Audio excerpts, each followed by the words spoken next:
Hello বন্ধুরা, শেলিশ food স্টাইলে তোমাদের সবাইকে স্বাগত জানাই। আজকে আমি বানাবো ক্যাপসিকাম আর পেঁয়াজ দিয়ে সবজি। খুবই টেস্টি একটা রেসিপি। ঘরে থাকা উপকরণ দিয়ে আর খুবই সহজভাবে তোমাদেরকে এই রেসিপিটা বানিয়ে দেখাবো। চলো বন্ধুরা, দেরি না করে রেসিপিটা দেখে নিই। এখানে আমি দুটো ক্যাপসিকাম কেটে নিয়েছি এরকম টুকরো টুকরো করে, আর পেঁয়াজ কেটে নিয়েছি দুটো।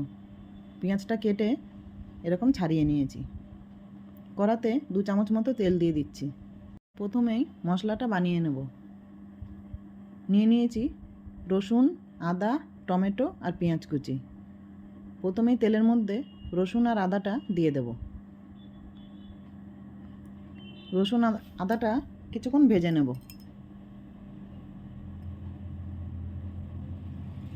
একটু ভাজা হয়ে গেলেই দিয়ে দেব পেঁয়াজ আর টমেটোটা। সবগুলো একসাথে ভেজে নেব।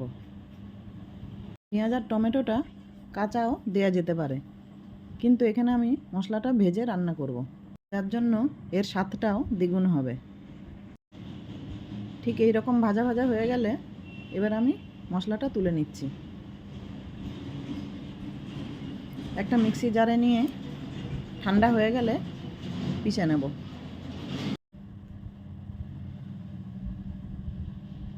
মশলাটা মিক্সিতে পিষে নিয়েছি।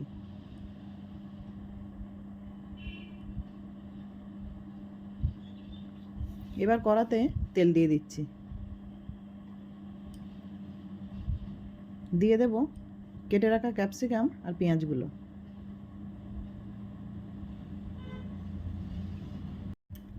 কিছুক্ষণ নাড়াচাড়া করে নেব।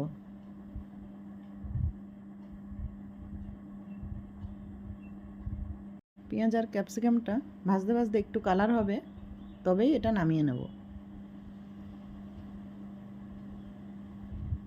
ঠিক এই রকম কালার হলেই ভাজাটা হয়ে যাবে। এবার আমি তুলে নিচ্ছি।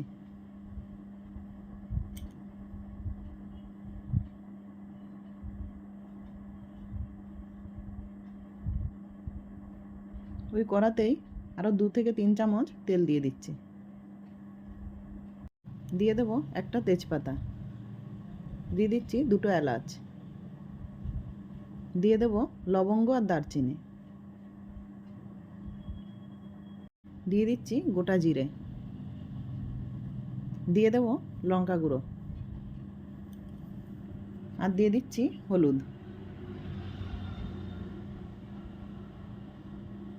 দিয়ে দেব কাশ্মীরি রেড চিলি পাউডার। আর এই সময় গ্যাসের ফ্লেমটা একদম লো থাকবে। তেলের মধ্যে এই লঙ্কাটা দেওয়ার কারণে কালারটা খুব সুন্দর হবে। এই সময় তেলটা যদি বেশি গরম থাকে তাহলে লঙ্কাটা পুরো পুড়ে যাবে। একদম লো ফ্লেমে মশলাটা নেড়ে নিতে হবে। দিয়ে দেব মিক্সিতে পিষে রাখা মশলাটা।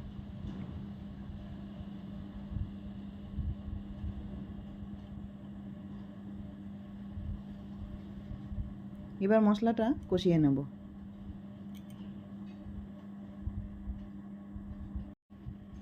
মশলাটা নাড়তে থাকবো।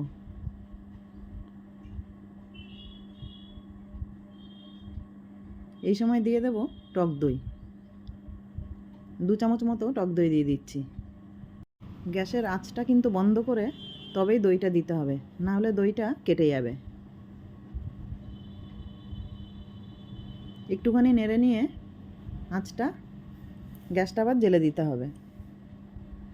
দিয়ে দেব জিরে গুঁড়ো, দিয়ে দিচ্ছি ধনে গুঁড়ো, দিয়ে দেবো মিক্সির জারটা ধুয়ে একটু জল দিয়ে দিচ্ছি। এবার সব মশলাগুলো আরও কিছুক্ষণ নেড়ে নেব।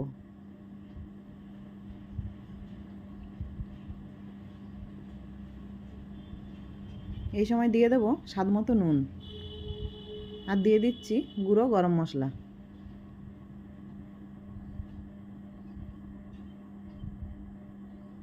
আরও একটু নেড়ে নিচ্ছি।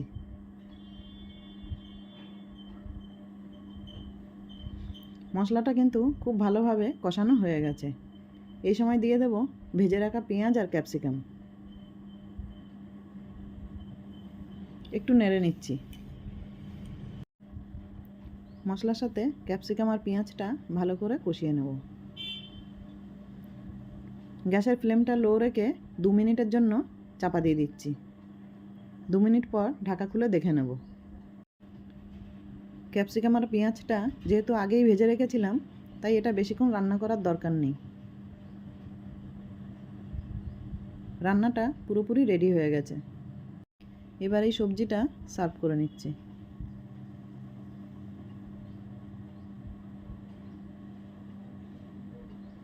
বন্ধুরা, ভাত, রুটি, পরোটা যে কোনো কিছুর সাথেই এই পেঁয়াজ ক্যাপসিকামের সবজিটা খাওয়া যায়। বন্ধুরা, ক্যাপসিকামের সবজিটা কেমন হয়েছে কমেন্ট করে জানাবেন। আর ভিডিওটা ভালো লাগলে একটা লাইক দিয়ে দেবেন। দেখা হবে পরের ভিডিওতে। নমস্কার বন্ধুরা।